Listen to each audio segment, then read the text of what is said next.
सर्वप्रथम सर्वांना जय ज्योती जय क्रांती। मी सौ प्रीती श्रीकांत जोल्ले, माणिकवाडा, यवतमाळ सादर करीत आहे 11 एप्रिल 2026 महात्मा फुले यांची 200वी जयंती शुभारंभ होत असून त्यानिमित्ताने महात्मा फुले यांनी त्या काळी अखंडाद्वारे मोठे प्रबोधनात्मक कार्य केले, ते आजही उपयुक्त असून त्या अखंडादी काव्यरचनेमधील मी सादर करीत आहे काही अखंड।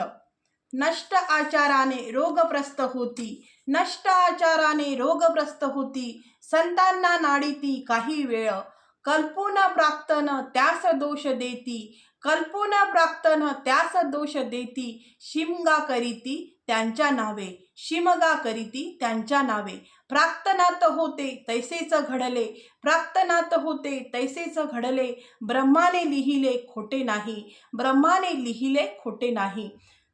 असोनी संभव निर्मिनारायण, असोनी संभव निर्मिनारायण, खोटे समाधान ज्योती मने, खोटे समाधान ज्योती मने।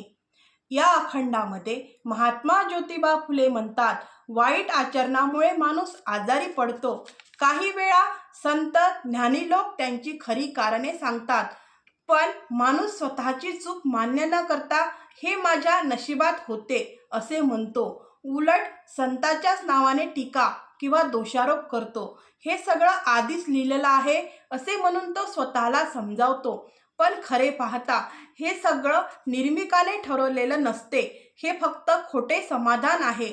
या अखंडामधून ज्योती म्हणतात, वाईट सवयी उदाहरणार्थ आळस, चुकीचा आहार, वाईट संगत यामुळे समस्या निर्माण होतात, पण लोक म्हणतात हे माझं प्राक्तन आहे, निर्मिकाने असं लिहिलंय। ज्योती सांगतात हे चुकीचे आहे, माणूस स्वतःच्या कृतींना जबाबदार असतो। यामधून मुख्य संदेश असा दिला जातो की आपल्या दुःखाला नशीब नव्हे तर आपले आचरण कारणीभूत असते। निर्मिक किंवा प्राक्तनाला दोष देणे म्हणजे स्वतःला फसवणे। सुधारणा हवी असेल तर स्वतःच्या वागणुकीत बदल करणे आवश्यक आहे। तर महात्मा फुले यांनी दिलेला संदेश आजही उपयुक्त असून आपण सर्वांनी त्यांचा संदेश उपयोगात आणावा ही सावित्री शक्तीपीठ पुणे महाराष्ट्राच्या वतीने मी सर्वांना विनंती करते। तसेच आमच्या सावित्री न्यूज इंडिया चॅनलला लाईक, शेअर आणि सबस्क्राईब करायला विसरू नका। धन्यवाद। जय ज्योती जय क्रांती।